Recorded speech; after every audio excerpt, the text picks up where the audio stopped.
این هم یک سیاسی تاریخی که قبول سرود ملی دولت ما قبول کرده می شود.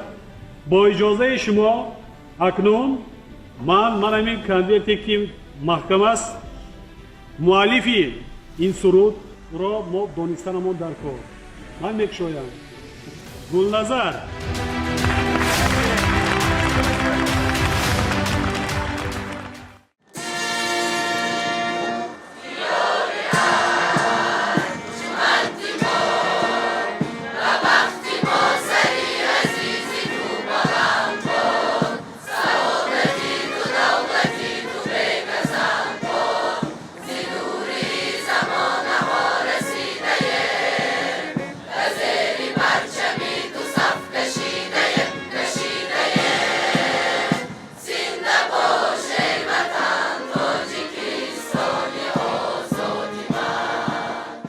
امروز وقتی که سرود ملی تنین می اندازد، آواز ملت، صدای قلب وطن و روح مؤلف آن گلنظر در هر یک مصرع جاویدانه زندگی می کند.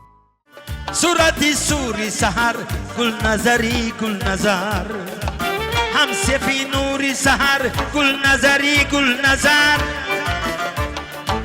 از شفی جانی او مهری پرفشانی او یافت سخن بال و پر گلنظری گلنظر. در ناحیه عینی بخشیده به گرامی داشت 80 سالگی شاعر خلقی تاجیکستان گلنظر کلدی کنفرانسی جمهوریوی علمی ادبی تحت عنوان دیار ارجمند ما با حضور گسترده اهل ادب و فرهنگ، نمایندگان حکومت جمهوری تاجیکستان و مقامات اجرایی حاکمیت دولتی ولایت و محلی و دوستداران کلام ناب برگزار گردید. چاره‌بینی با زیارت مجمع تاریخی فرهنگی نقیب خان طغرل احراری در دهه زاسون آغاز یافت. مهمانان از آرامگاه آخرین شاعر کلاسیکی تاجیک طغرل و از خانه او بازدید نمودند. همان لحظه ها که هوای کوهسار ده طغرل با نسیم محبت ریز تنین انداز بود، گویا هر سنگ و هر درخت از کرانه شعر با مهمانان گفتگو داشتند. سپس مهمانان به مجمع فرهنگی باغستان واقع در دهه سنگستان که یک موضع نوتأسیس و فرهنگی ناحیه عینی است تشریف آوردند که ماه ایول سال روان با اشتراک پیشوای معظم ملت محترم امام علی رحمان افتتاح شده بود. شاعران و نویسندگان اثرهای خود را به کتابخانه آنجا تقدیم نموده گوشه جاویدان معنویت را باز هم غنی‌تر گردانیدند. مراسم گلگزاری به مجسمه گلنظر کلدی مراسم محبت، احترام و وفاداری ملت به فرزند سخنگوی خیش بود. او کسی در رسید، او کسی در رسید، با فری دیگر رسید، کربسا باز در گلنظری گلنظر، با سخنش ملت از سری ننگ و شرف راست شود هر سحر گلنظری گلنظر. در دایره چاره‌بینی ها بخشیده به 80 سالگی شاعر خلقی تاجیکستان گلنظر کلدی، مهمانان به دهه در زادگاه شاعر تشریف آورده خانه فرهنگ به نام گلنظر کلدی را رسما افتتاح نمودند. استاد گلنظر یک شخصیت خیلی منیر و ناتکرار بودند.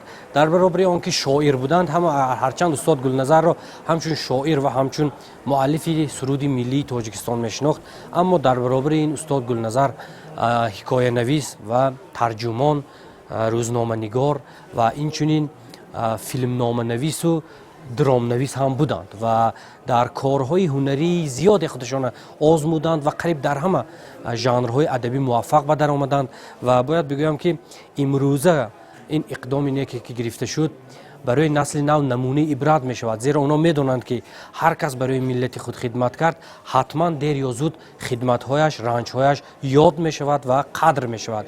اینه که این خانه فرهنگ را به نام استاد گلنظر نهادند، این هم یک گرامی داشت استاد است و من در برابر این تذکر می دهم که استاد گلنظر برای پاکیزگی زبان ما، برای ادبیات ما، برای آنکه این زبان بیشتر از 1000 ساله اصالتش، پاکیزگیش و تراوتش نگه دارد، استاد خدمت‌های بسیار شبانه روزی و سخت کردند و فکر میکنم اگر کلیات استاد گلنظر اگر چاپ شود از چند جلد میگذرد.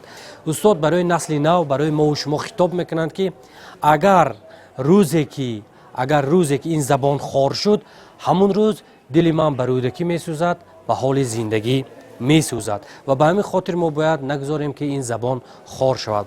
اگر یک لحظه خواری زبان بینم، سخنهای روان را ناروان بینم، به دستی ناتوان بینم، دلم بر رودکی سوزد، به حال زندگی سوزد.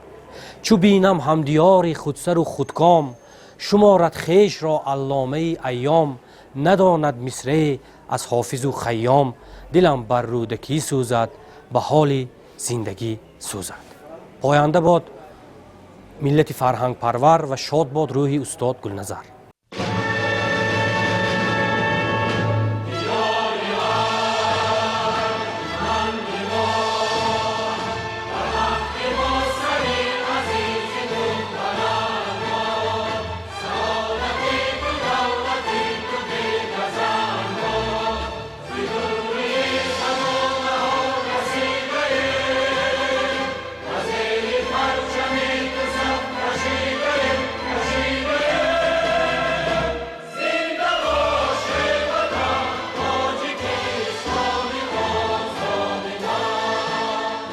دیار ارجمند ما تحت چنین عنوان و با سخن افتتاحی رئیس نهایی عینی کنفرانسیا رسما آغاز یافت.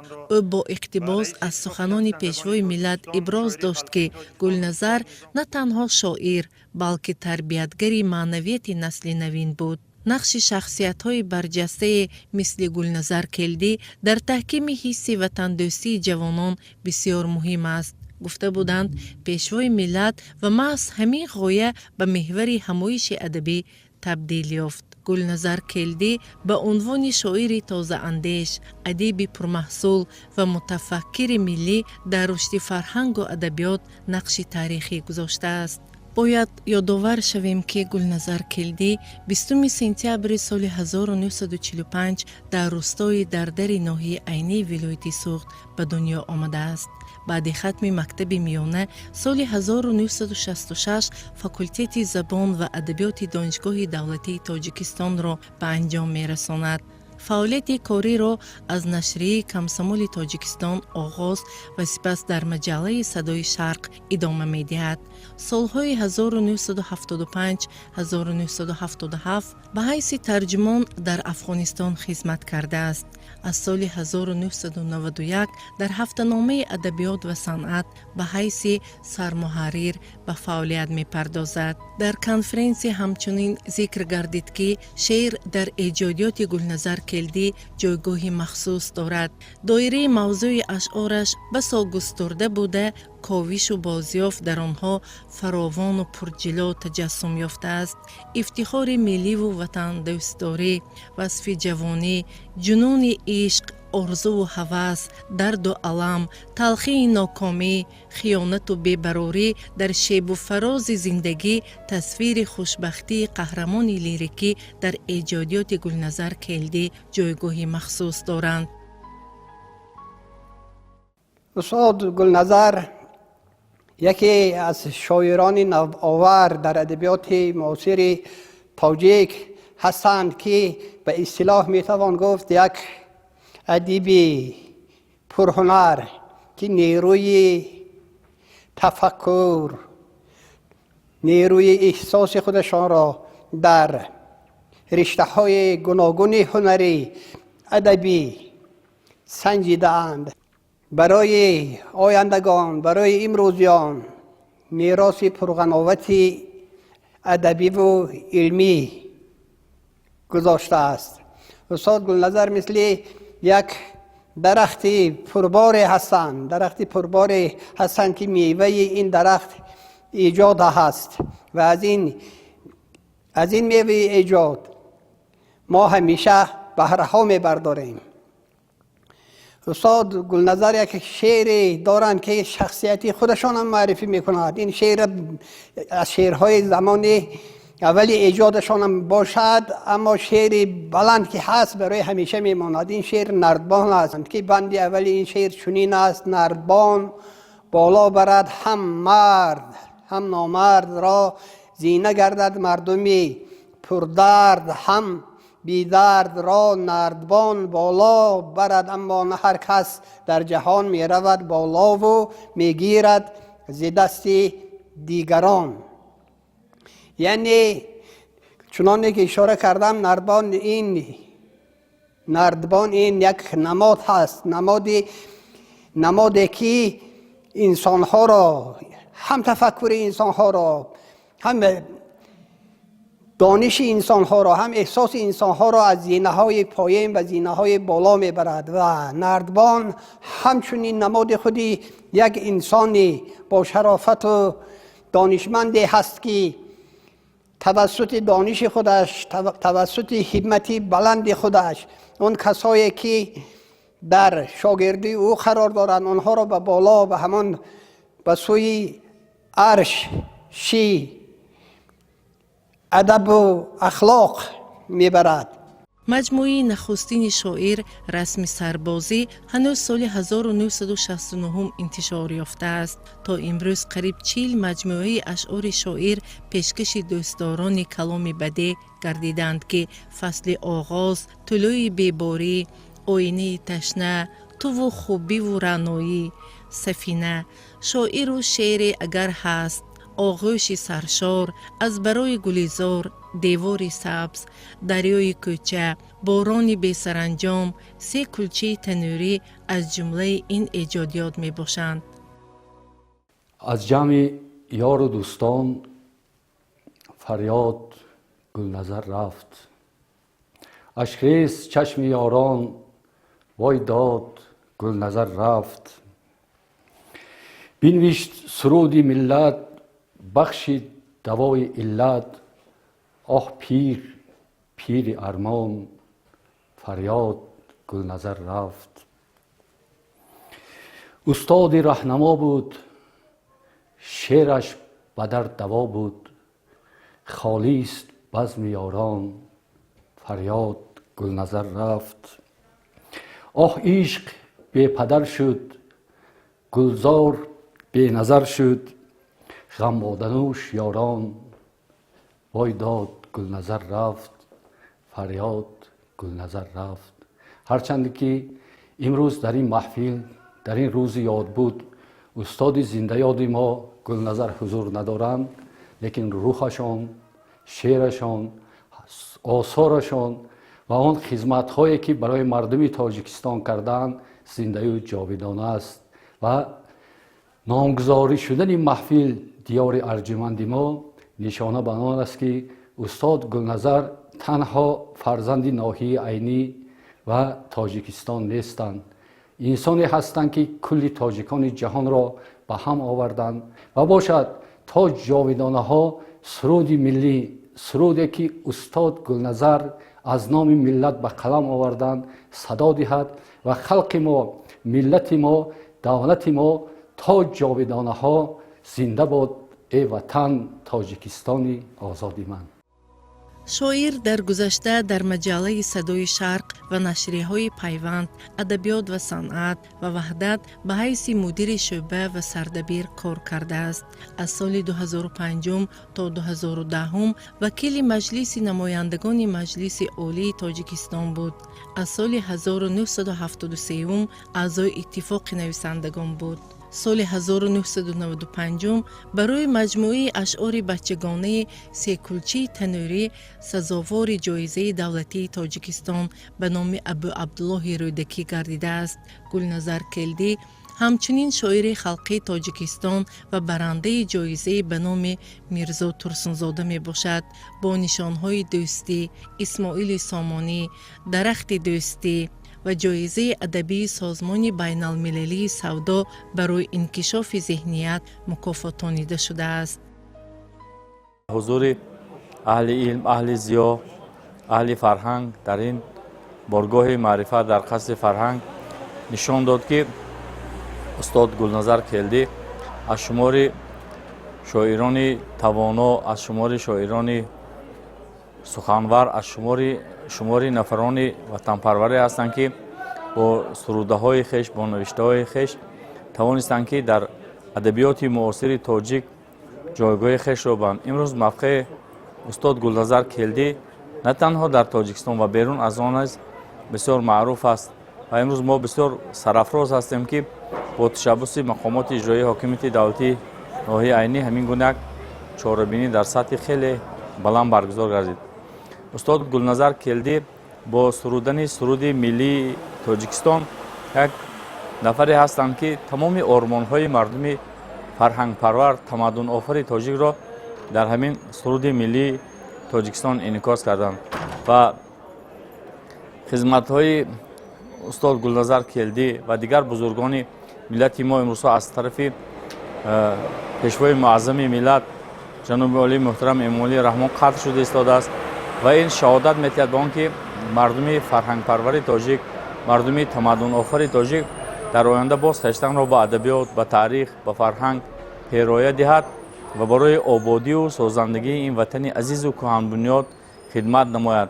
و امروز چون ما می‌بینیم مردمان زیادی دیار استاد گلنظر، مردمان زیادی وادی زرافشان در همین محفل بسیار با یک خرسندی خوشبختی اشتراک نمودند و این رمزی وحدت است، رمزی محبت است، رمزی اعتقاد به وطن، به ملت، به تاریخ، به تمدن است و تمنا میکنیم که تمام مردم عزیز تاجیکستان هم وقت رو بیارن به وطنی عزیز و به وحدت، به ادبیات، به تاریخ و به همین واسطه برای پیشرفت این وطن عزیز و زیبا هم وقت خدمت نمایند.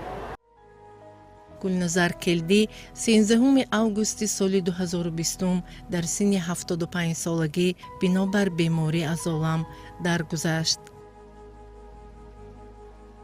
раиси иттифоқи нависандагони тоҷикистон низом қосим бо суханони пурмазмун ва шеъре ки ба гулназар бахшида буд рӯҳи толоро ба муҳити садоқат табдил дод. ӯ гуфт гулназар на танҳо муаллифи суруди миллӣ балки ҳамсадои миллат аст. ҳар мисрааш оинаест ки чеҳраи ватанро бозтоб мекунад. сипас адибони маъруфи кишвар аҳмадҷон раҳматзод, ҳақназар ғоиб, абдулҳамид самад аз лаҳзаҳои ҳамнишинӣ бо устод хотироти ширини он рӯзҳоро нақл карданд. вижагиҳои ашъори шоир ва маҳорати ҳунарии ӯро таъкид сохтанд. толор ба як муҳити меҳру ёд мубаддал гашт. сухан бо ёдҳои ширини шодиву ғам омехта аз қалб ба қалб раҳ меёфт. коршиноси масоили сиёсӣ шоир абдуллоҳи раҳнамо, адабиётшинос абдунаби сатторзода ва муҳаққиқ нуралӣ нурзод бо маърузаҳои илмӣ ва таҳлилҳои амиқи худ рӯшании бештаре ба шахсият ва осори гулназар афканданд. استاد تجربه‌های بسیار بی‌نظیر و بی‌نظیری را در ادبیات معاصر تاجیک، در شعر تاجیکی به انجام رساندند. استاد گلنظر فرزند شاعر گلنجان برای بچه‌ها هم شعرها ایجاد کردند. اینچنین همچون نویسنده زبردست در تاریخ ادبیات تاجیک خیلی خدمت‌های کردند. فرزند این استاد همچون ادبیات شناس اثرهای ایجاد کردند که برای هواداران ادبیات کمک‌های بسیار می‌رسانند. مثلا کتاب‌های ایشان رستاخیز سخن، خطبی سخن و لایق چون لایق گواهی آن است که استاد گلنظر در ادبیات شناسی هم خدمت‌های پیگیرانه را به انجام رساندند. اینچنین استاد گلنظر کلدی همچنین شاعر سنتگرا و نوپرداز در تاریخ ادبیات تاجیک نقش باسزا دارند. فرزند آنکه استاد مؤلف سرود ملی تاجیکستان هستند و در این باره گفتند که ای خلق عزیز من سلامت باشی، پرورده ناموس و شرافت باشی. از جان گفتم سرود ملی تو را تا جور و هم باشی و ملت باشی. استاد گلنظر شاعری بودند که در قالب‌های پیشینه یعنی قالب‌های سنتی روح زمان ما را دمیدند و آنها را منظور خوانندگان کردند، یعنی هم در قالب غزل، هم در قالب رباعی و هم در قالب دوبیتی. و بر زمین این استاد خسروانی های ایجاد کردند که آنها نمونه های بهترین شعر سفید امروز تاجیک می باشد. استاد گلنظر شعرهای دارند در خسروانی ها که در حجم 1 مصرع، در حجم 3 مصرع مطلب خود را بیان نمودند. боиси зикр аст ки имрӯз мероси адабии Гулназар Келдӣ дар китобхонаҳо ва дилҳои ҳаводорони адабиёт зинда аст. шеърҳояш, махсусан дубайтӣ ва рубоиҳояш дар миёни мардум паҳн шуда бахши ҷудонашавандаи фарҳанги миллии тоҷикон гаштаанд. استاد گلنظر از جمله شخصیت‌های نادری هستند که ایجادیاتشان با شخصیتشان سخت توأم است. یعنی بین ایجادیات و شخصیت استاد گلنظر فاصله نیست. و ما که چندین سال شرف همکاری با استاد گلنظر رو در درگاه اتفاق نویسندگان تاجیکستان داشتیم، با روشنی مشاهده می‌کردیم که استاد در برابر اینقدر ادیب بزرگ بودنشان، در برابر اینقدر نفوذ و آبرو داشتنشان، یک شخصیت بسیار فروتن و خاکی و زمینی بودند. وقتی مثلا با ادیبان جوان صحبت می‌کردند، شما یک احساس می‌کردید که با یک همسالتان صحبت دارید. و استاد گلنظر در سیما و در شخصیت و در همون سرشت و وجود خود یک فروغ از شخصیت استاد میرزا ترسونزاده، یک پرتو از شخصیت استاد فضلالدین محمدیف، یک شراره از گلخن استاد مومن قناعت و بعضی خاصیت ها و صفات های استادان لایق شیرعلی بازار، صابر قطبی کرام و دیگران را در سیمای وجود خود حفظ می‌کردند و در ایجادیاتشان هم صفات‌های، اگر شما درست مشاهده کنید، صفات‌های ایجادی همین ادیبان بزرگانمان را یک نوع خلاصه کردند که این از نجابت خاصه استاد درک می‌دهد. استاد گلنظر در تمام نوع‌های ادبیات، خصوصا اگر نظم را بگیریم، هم در قالب‌های سنتی شعر ما، هم در قالب شعر نو نمونه‌های آفریدند که از هر لحاظ دارای ارزش خاصند. مثلا ما یاد داریم که در زمان کودکی کتابی به دستمان افتاده بود با نام تبخاله. این کتاب به قلب استاد گلنظر تعلق داشت و رباعی‌ها و دوبیتی‌های استاد را در بر می‌گرفت و خیلی رباعی‌ها و دوبیتی‌های زیبا و هدفرس و نشانرس و دلرس داشت که زود در میان خوانندگان تاجیکستان محبوبیت خاصه کسب کرد، مثل ریزه‌باران استاد لایق و مثل جام خیام استاد لایق، مثل کتاب گل خار استاد بازار صابر. ببینید استاد گلنظر در رباعی‌هایشان مثلا چگونه حکمت‌ها، تصویرها و معنی‌های شاعرانه را کشف می‌کنند که قبلا در ادبیات ما توجه سابقه نداشتند. من تنها 2 نمونه از رباعیات استاد مثال می‌آورم.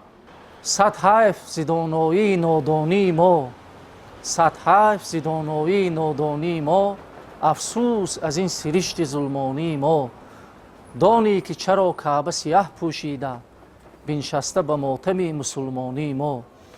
و در رباعی دیگری میگویند که ما را دم شمشیر سکندر نکشد، خونخوارگی لشکر سنجر نکشد، ما یوسف دوران خودیم و ما را جز جهل مرکبی برادر نکشد. و در انواع شعر نو هم استاد گلنظر تجربه های بسیار عجیب و شگفت‌آوری کردند که قابل ملاحظه اند. مثلا من یک نمونه را از شعر آزادشان برای شما مثال می‌آورم که نفس تازه استاد در این پاره احساس می شود. استاد میگویند به خدا نام مرا گرچه برگی گل تر بفشارند، قطره قطره بچکد نام تو مانند گلاب. و جدا از اینها استاد گلنظر یک شاعری به معنی تمامش میهم پرست و وطن دوست و اصالت شناس بودند. وطن خود را، مردم شریف تاجیک را، میهن عزیز خود را با تمام وجودشان دوست می داشتند و در هر گوشه تاجیکستان محبوبیت خاصه داشتند. هر کجایی که سفر میکردند مردم با دست و دل گشاد، با چهره باز و با در و دروازه گشاده استاد را استقبال میگرفتند. در قسمت بدیعی چاربینی برنامه پرمحتوای کنسرتی با اجرای شعر و سرودهای وطن دوستانه از ایجادیات استاد گلنظر برگزار گردید. در هر ترانه بلند نام وطن، شرف، محبت و نامه زندگی ساز گلنظر مثل پرچم افراخته تنین می انداخت و آن روز چشمهای پرمهر اشتراکداران به همدیگر می گفتند گلنظر رفت ولی او با ماست، در کتابها، در سرودها، در روح وطن و در دل آشنا با سخن.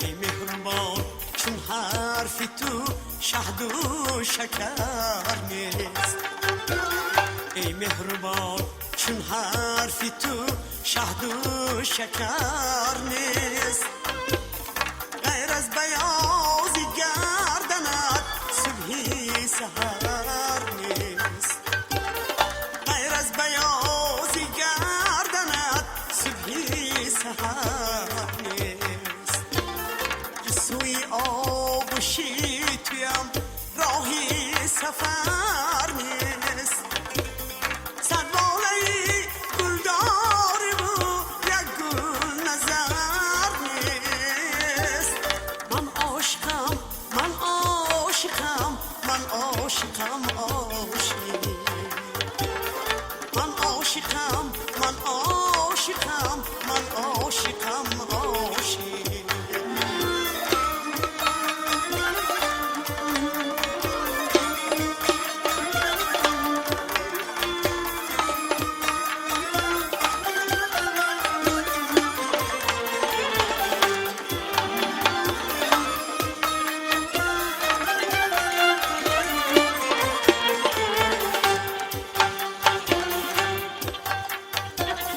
پروانه رفت نفترین پروانه مایم، افسانه مرد و آخرین افسانه مایم، در حلقه صدانگم یک دانه مایم، اما چرا از هم دیگر بیگانه مایم، من عاشقم من عاشقم من عاشقم عاشق،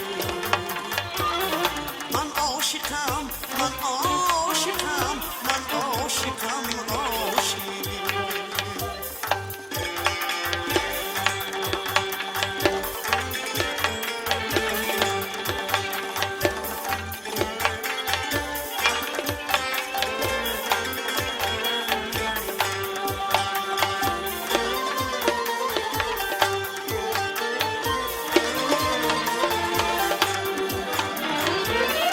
در این جهان بی وفا ما با وفاییم،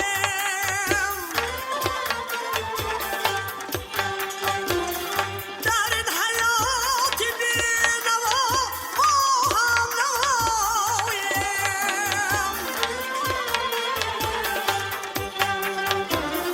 هر جا توی آنجا منم ما هر کجاییم، تو بحری من بحری تو ما بحری ماییم، من عاشقم من عاشقم من عاشقم عاشق، من عاشقم من عاشقم من عاشقم عاشق، من عاشقم من عاشقم من عاشقم عاشق.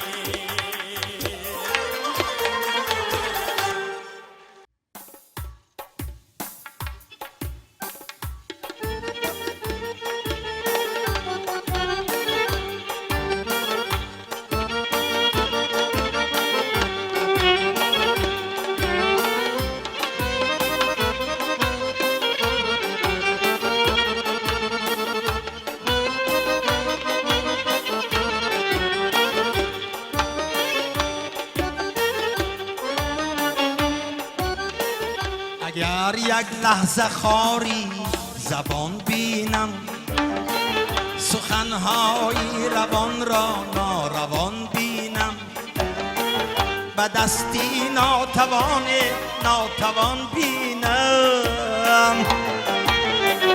دلم بر رودکی سوزد، به حال زندگی سوزد. دلم بر رودکی سوزد، به حال زندگی سوزد.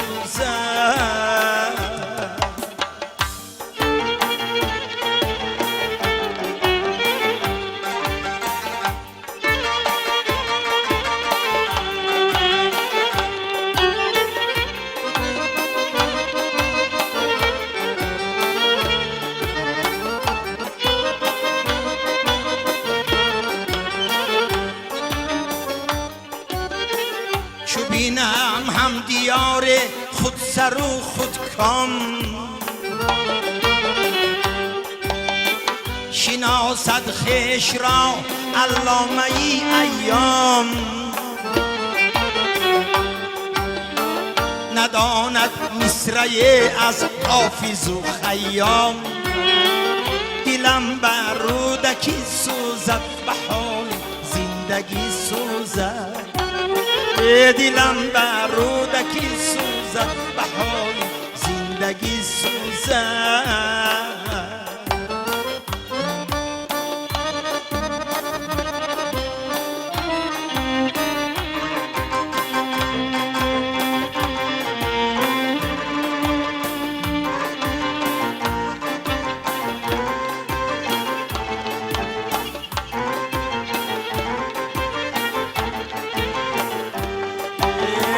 چو بینم بو علی سینا سرگردان، میانی قومهایی بی سر و سامان، و راهش نیست سوی خلق من آسان. دلم بر رودکی سوزد، به حال زندگی سوزد. چو بینم ششم خام امروز ناجور است، چو بینم آینه در خدمتی کور است، و لوحی خاطری ما لوحی کور است.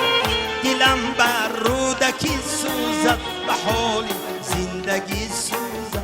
دلم بر رودکی سوزد، به حال زندگی سوزد.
آمدی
چای دم کگی خشم بهایی در در زلفکاشون تا دگی خشم بهایی در در زلفکاشون تا دگی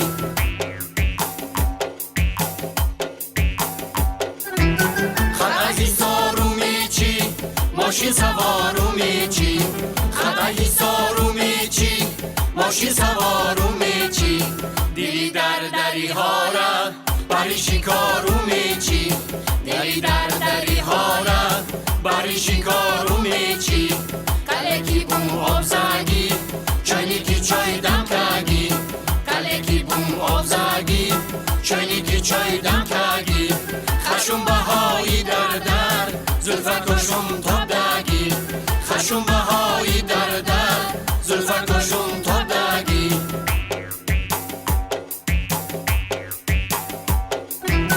بیرکی مادر آور خشم گلو ما بلبل بیرکی مادر آور خشم گلو ما بلبل گفتم کی پیش شمرم آجه کشم قلاور گفتم کی پیش شمرم آجه کشم قلاور کلکی بوم آب زگی چایی کی چای دم کگی کلکی بوم آب زگی چایی کی چای دم کگی خشم بهایی در در زلفکاشون تا دگی خشم بهایی در در زلفکاشون تا دگی خشم بهایی در در زلفکاشون تا دگی خشم بهایی در در زلفکاشون تا دگی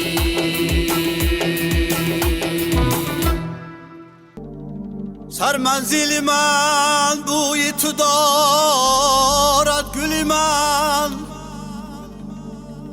این محفل من بوی تو دارد گل من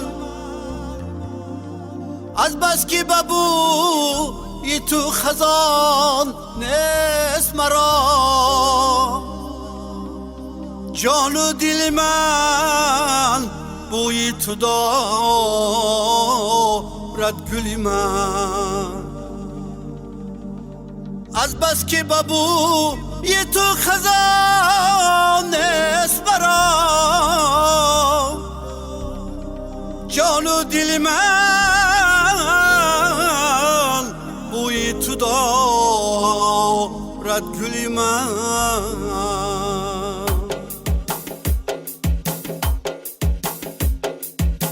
ای عاشقان فصلی طرب ها میرسد دل ها به دل ها میرود لب ها به لب ها میرسد ای عاشقان فصلی طرب ها میرسد دل ها به دل ها میرود لب ها به لب ها میرسد صبحی بهاران در ره است، صوتی هزاران در ره است. صبحی بهاران در ره است، صوتی هزاران در ره است. باریشی که بایی کشد، پایان شبها میرسد. باریشی که بایی کشد، پایان شبها میرسد. لبها به لبها میرسد.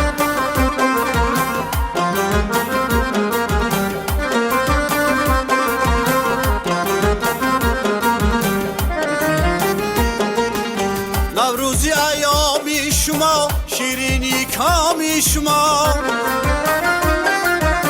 نوروزی ایامی شما، شیرینی کامی شما. از سوز دلها میرسد، از تاب و تبها میرسد. از سوز دلها میرسد، از تاب و تبها میرسد. لبها به لبها میرسد.